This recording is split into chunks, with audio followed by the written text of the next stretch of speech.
Chapter 33, Part 2. Caitlin inspected Halstead's back. His uniform tunic rested across his knees. He felt for the lump of it, then took his crumpled Navy player's cut cigarette pack out of his shirt pocket and dumped the lucifer matchbox out of it. For the 100th time, he looked into the sad, empty cigarette pack. A few specks of tobacco, the fine scent of his abusive compulsion. No miracles. The cupboard remained bare. He crumpled up the pack and tossed it away. He fiddled with the box of lucifer matches, listening to its contents rattle quietly against the cardboard. Then he tucked the matchbox back into his tunic pocket. "How does it look?" he asked. Caitlin sat back. It did not look great. It had sealed to a degree, but without assistance the thing would weep for days. "It needs stitches, a thorough cleaning, perhaps debridement," she said. Halstead laughed weakly. "You're a doctor now, yourself, eh?" "No, but I've seen and heard enough to know what I'm bloody looking at. If we don't cut away the necrotic tissue, it'll go gas gangrene. We can't amputate your upper body, so it's going to be cut it open and try to clean it out, or you're a dead man in a day and a half. Doesn't take a doctor to see that." Caitlin came around to the front of him to inspect the exit wound. It was small, but it was clear that the spear had gone through all the way. Jesus. Oh no. Stuck in there deep. Stabbing it open again, debriding her is easier said than done. Gonna take gobs of morphine, 5 men to hold me still. Caitlin nodded. "Caitlin, I'm sorry." "For what?"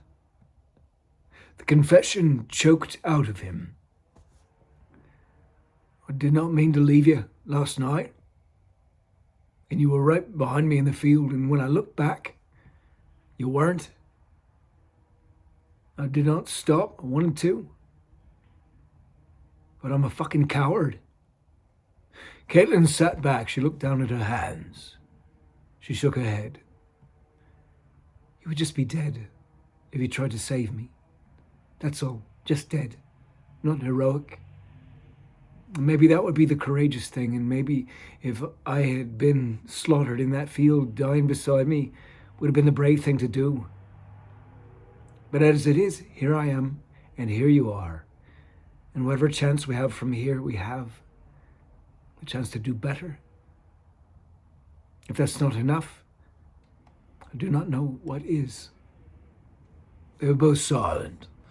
Halstead nodded. He did not have any words. His bin of crimes seemed less full than it had been moments before. He cleared his throat and kept his emotions checked. "Has anyone got tobacco?" asked Halstead loudly. Rupert glanced over. He stood and walked over to them. Halstead smiled. "A little friend from the road, eh, Caitlin?" Caitlin recognized Rupert. She nodded to him. "Oh, hello. I'm glad you survived." Rupert did not understand the words, but he understood the sentiment. "What say, little fella?" said Halstead. "Have you got a cigarette you might spare?" Rupert shook his head. "Nicht Zigaretten." He took out his pipe and tobacco pouch and held them up. "Tobacco, yeah, good." Halstead nodded. "Any port in a storm, mate.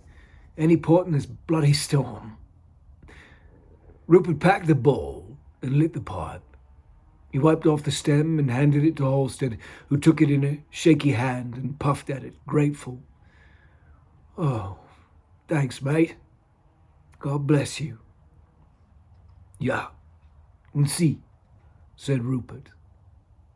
Caitlin stood up and looked over the group of damaged men. She had her own fucking care ward now. From Finbar and his bloody, disfigured hand to shell-shocked Renoir, trying to staunch Wolfgang's bleeding head, to little Rupert Fuchs beside Dr. Halstead, the doctor nursing a wound that would prove mortal if she could not change its course, to the two young, dumb Americans by the rifle racks, one punch-drunk from Isaiah's fists. Beyond them, Jonah Unger sat, arms crossed on his knees, head resting on them, half asleep, beside a blinded German boy with dirty bandages over his eyes. Durant was by the door, looking out at the tunnel mouth, watching the snow fall, and the canal valley grow darker by the second, any hope in him dimming along with it. A wretched bunch, if ever there was one. Caitlin crossed the room to Jonah and the blind boy. She knelt by them. Jonah smiled, half-hearted, when he saw her. "You all right?" she asked. Jonah nodded.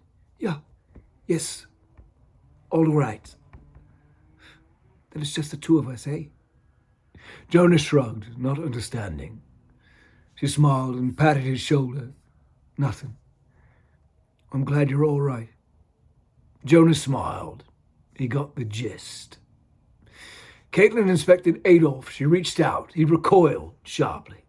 It's all right. I just want to have a look at changing your bandages, eh? English? Do you speak any English?"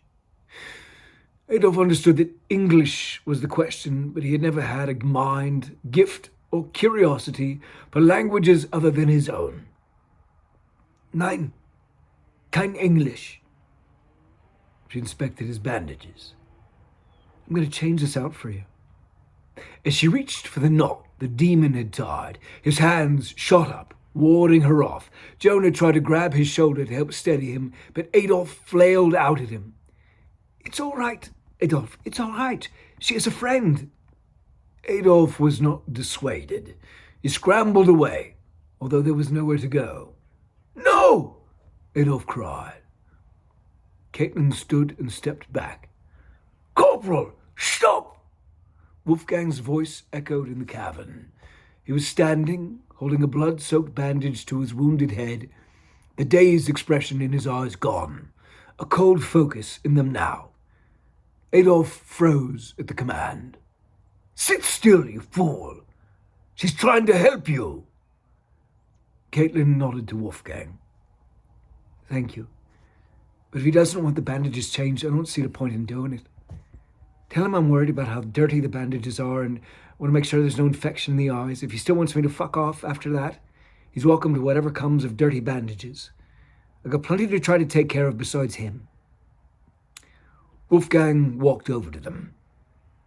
"Corporal, your dressings are filthy. She is a nurse. She's concerned that an infection may take hold in your eyes. She wants to clean them and put on a new wrap. That's all.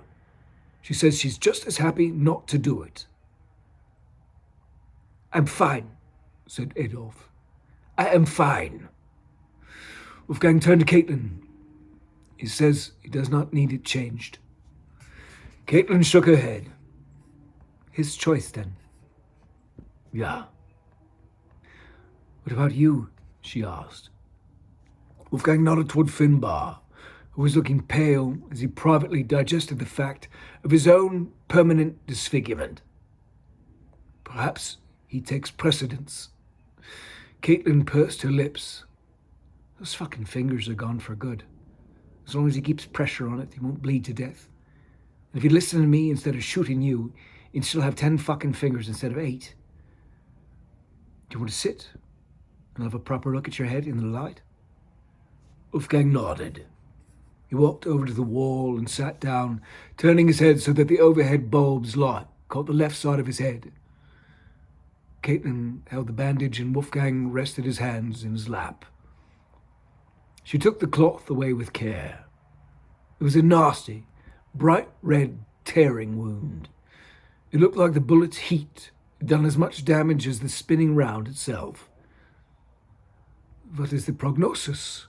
asked Wolfgang, dry. "We'll stitch you up, good as new. But it's going to leave a mark," she said. "Hair's breadth to the left and it would have left my brains in the canal. Aye, there's a fact. My brother, he'd be pleased for me. Caitlin arched her brow. And why, for fuck's sake? Wolfgang took a breath. What children they were at the outset of the war. According to him, women love a man with scars on his face. He thought a good wounding would improve my odds of keeping my wife interested. In that case, I'll try to make it as handsome a scar as I can. Wolfgang nodded. Why do you think that is? He asked. What? Women like it a man with scars? I'm not sure. But it's true, he asked. True enough. Perhaps because it makes them look like high women. Perhaps because it says there's a dangerous story there, a history worth knowing. Perhaps because we're almost as stupid as men. I don't know. She finished inspecting the wound and sat back. Yeah, there's something to that. We're all moths to flame, Icarus to the sun, until our wings go up in flame. Wolfgang closed his eyes. When we go seeking our limits, we find them. Durant's shadow blocked the light, then he stepped out of its way. How is he? He asked. Caitlin looked up. If they've got antiseptics, needle and thread in the medical supplies, he'll be all right. Yes, Wolfgang nodded. I'm fine. And the rest? Asked Durant. Finn's lost some fingers, the stupid git. She nodded toward Wolfgang. Same course of treatment as this one here. Clean it, stitch it, bandage it. The new American? She nodded at Donnie. He's got contusions, but nothing life-threatening. Sergeant Renoir's suffering shell shock. He'll get better or he'll get worse. He seems better now than he did. Dr. Hallstetten. Caitlin placed a bandage back against Wolfgang's wound. Hold that on until Francois brings the aid, all right? Wolfgang nodded and took back over the job of protecting his wound. Caitlin stood and walked a few feet away with Durant. She spoke quietly. Dr. Hall said, he needs a surgeon. Whatever stabbed him went clear through, came in above the clavicle and above the lung, or he'd already be dead. I think it broke his collarbone on the way out. The wounds closed up. Why a surgeon then? Whatever's on the blade, it's closed up inside of there.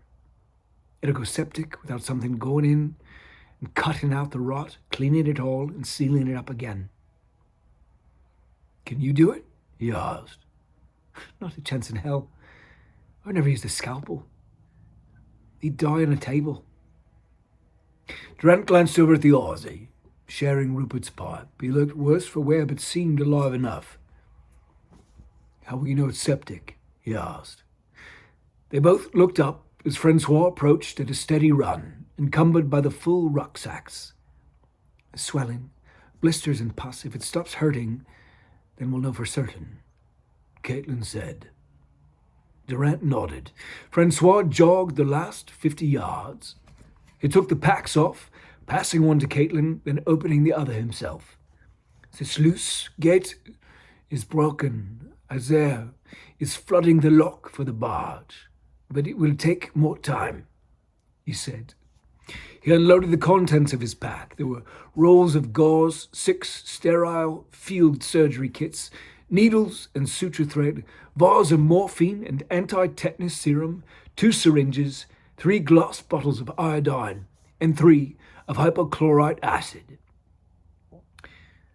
Is there any more that you require? Asked Francois. If I need any more than this, we're already dead. But I need help. What do you need? Durant asked. Extra pairs of hands. Caitlin passed him 1 bottle of iodine, 1 of hypochlorite acid, and a roll of gauze. Irrigate Wolfgang's head wound. Use the hypochlorite first, then the iodine, then have him apply pressure with clean gauze. Then do the same for Finn's amputation. I'm going to inject Dr. Halstead's wound with hypochlorite and hope for the best. Then I'll stitch up the others. While you're at it, you can put some iodine on the American's wounds too. All right, said Durant. Francois? I would go back to help Isaiah free the gate. We will bring the barge. Durant stood. Is he okay? He asked Francois quietly, with a glance toward Donnie's beaten face. Isaiah? Francois looked down. He had reasons. You tell me what they are. I do not think he is wrong. But he will do nothing more for the time being. Take James. The sooner you get back here, the better, said Durant. Francois nodded. James, the boy looked up at Durant. Go with Francois. Help them get the barge down here, Durant said. Okay, sure thing. James patted Donnie's good knee. Keep your chin up, pal. I'll be back in a flash. Donnie nodded. James stood and hustled, catching up with Francois, who was already on the tracks, heading back to Isaiah at the lock. Durant watched them go. Then he walked to the murder hole and looked out. Twilight was coming. If he gauged it correctly, the sun would be gone in 30 minutes. What horror would come after that, he could only guess. Jonah, he said. Unger looked up. Durant motioned toward the machine gewehr .8. The MG. You know how to use it. Jonah glanced at Wolfgang. He asked you to man the machine gun. Ah, yes, Captain. Jonah stood and walked to the weapon. He approached it as a prodigy might an Erard grand piano. He took in the blood spattered in the breach by Finbar's mishap and the belt that now lay on the floor beside the gun. Jonah looked around for the machine gun team's toolboxes and found them, butted up against the wall. He looked to where Durant had settled next to Finbar. The Irishman was casting a baleful look in his direction. Jonah blushed and returned to focusing on the task at hand. He heard the Irishman cry out, cursing a blue streak in pain as Durant poured hypochlorite acid onto his mangled left hand. Jonah opened the toolbox. Was pleased to see that it was the Waffenmeister Unteroffizier kit. Spare breech blocks and springs, an extra barrel, hammers, spanners, cartridge extractors, lubricant, cleaning patches, and a chamber cleaning stick. Whatever was wrong with the MG, he could fix it. Certainly with much more ease than Caitlin could fix the casualties in their little broken tribe. Jonah went to work. Having a task calmed him. It took his mind off the coming night and whatever monsters it would bring. It helped him not stew on why he was getting the machine gun into proper firing order in the first place. And in so doing, it kept him sane. Sane enough, at any rate. Caitlin stood beside Dr. Halstead and began filling a syringe with hypochlorite while he watched. Trying the Carol Dakin method, then? He asked. Without cutting into you, I'm not sure it'll do much good, she replied. Halstead nodded. You're not alone in that, Nurse O'Leary. You're not alone in that. Let's take your undershirt off, Doctor, she said. Oh, I thought you'd never ask, he managed. He handed Rupert back his pipe. Caitlin carefully helped pull his blood-crusted T-shirt off. He winced in pain as it came unstuck from the wound and slipped over his head. How are you going to proceed? Halstead asked. She took a deep breath. I'll clean the outside as best I can, then inject hypochlorite into the wound. That should feel pleasant. Then I'll pack it with iodine and hypochlorite-soaked gauze, bind it tight, and send up a prayer. We'll change the dressing every 6 hours and keep a good thought. Sounds as good a treatment as I could hope for. Best of luck, Doctor, he said. And to you, Doctor, she replied. She began cleaning his back. The deep puncture, channeled through him by Ganan's spear, gave a dull, roaring pain, rumbling out from its epicenter to the ends of every nerve in his body. He squeezed his eyes shut tight and gasped. He locked his jaw and let her go to work. Across the room, Donnie stood on gimpy legs. The blind German was the only one near him now that James had gone. Donnie turned around and looked at the welcoming, polished wooden stocks and blue-black steel barrels of the Mausers. It reminded him of the shotguns he was admiring at the feed store when Missy goaded him into the army. He wondered where his Missy was now. She was, in fact, face down, dead, in the drainage ditch outside their property line, waiting in stasis for the American sunset that was still many hours off. But Donnie did not know that, or take into account that time was framed differently in North America than it was in Europe. He assumed she was probably having dinner. Maybe she was having dinner with Sheriff Coombs, or the big, strapping bully Deputy Woodyard. Could be Deputy Woodyard was fornicating her right then at the dinner table, taking Donnie's place in his absence. Donnie's testicles tightened at the thought, and he flushed with anger and shame. Truly, though, he had nothing to fear. They had strung Deputy Woodyard and Sheriff Coombs up on Good Friday. Their bodies were dangling from the same trees they had attended lynching parties at, alongside Donnie's father and uncles. The crows had gone to work on them and were well into the process of picking them clean.